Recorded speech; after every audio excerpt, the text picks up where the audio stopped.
July 20th, 2020. Anybody know what Trump did? Anybody? Any ideas? Well, I'll get there in a second.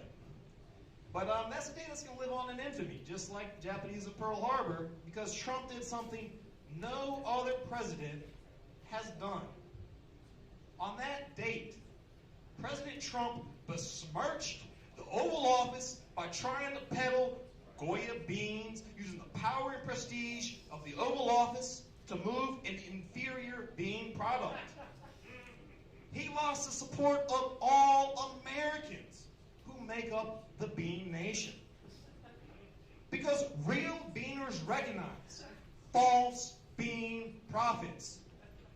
Trump is not a man known as a connoisseur of beans, let alone as a man who is known for his prolific consumption of beans. So who the fuck is he to tell us which bean brand to eat? The government should never dictate, let alone urge, anything bean related to the American people. It is best left to the individual and the imperceptible influence of market forces. It is simply abhorrent and un-American for anyone to shill beans from the confines of the Oval Office. Say beans again. Beans. In the face of this heinous intrusion of federal power into the bean market, Goya bean sales dropped. Think about that. Now, if he truly wanted to be involved in the bean game, then President Trump should never have gotten involved in the micro processes of the bean game. What bean brands we eat, Eden's, B&M's, Amy's, Hormel's, Heinz's, it don't matter.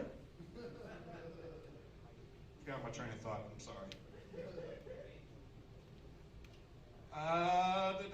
So anyway, back on, so he was focused on the micro.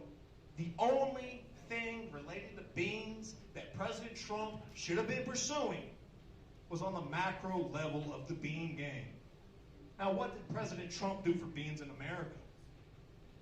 Did he devote money to R&D to update America's, I can't say the word, antique? Yeah, I'm not even trying to say it. Did he devote money to upgrade America's bean technology, our canning technology? No. Did he sign bean deals with other bean-eating nations? No. Now, what are American bean farmers supposed to do? Our bean exports are down $2 billion in 2020. Think about that. Did he create those bean trade deals? No. So what's going to happen when America's bean crop fails? America's canneries are going to round up beans and pork and tomato sauce?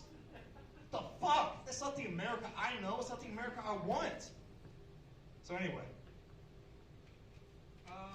Got my train of thought, blah, blah, blah, blah. America, the greatest republic since Rome. We were not in danger of devolving into a banana republic, but rather a bean republic. Where our dear leaders dictate to us what beans we can eat, what days we can eat those beans, and how many beans we can eat on those days. I thought I was living in America, not fucking Soviet Russia. Gonna try and push pierogies in a can on us.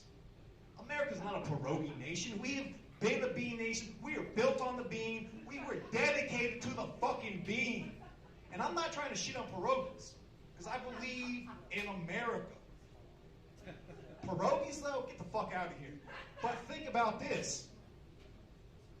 Imagine a synthesis of pierogies and beans. A bean pierogi. That's what I'm waiting on. Anyway, in the face of all this, it was only natural that the bean nation endorse the bean man known as Biden. We know he discreetly munches on beans in the confines and comfort of his own home. But what bean brand, we don't No. He doesn't feel the need to impose his bean brand biases on the American people. That is a private decision. Whether Americans choose to eat Hormel, Heinz, Goya, B&M, Edens, or generic substandard beans. Anyway, the most infamous baked bean brand on the market. Anybody know? Anyone take a guess? Fucking Bush's baked beans. I'm gonna go on a tangent about those bastards for a minute before I get back to my conclusion. You're not going on. No, okay, well, real quick. Fucking Bush's baked beans uses less than 2% tomato paste as the basis for their inferior watery tomato sauce.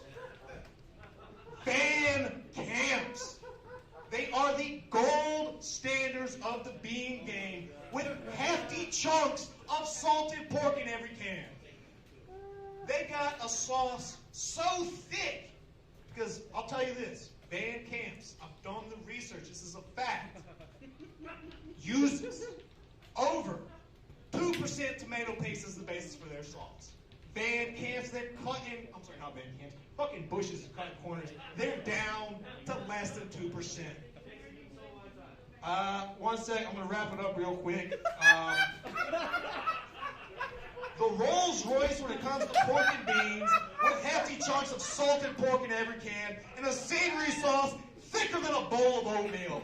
Yes, of course, I'm talking about Van Camps. That is the only bean brand fit to be sold from the Oval Office. But Trump, he's not a fucking beaner. He's not a bean man. He don't know a fucking thing about the bean game. Van Camps, that's where it's at. Anyway, I'm going to leave y'all on that. I can rip about beans for like 10 minutes, but next time.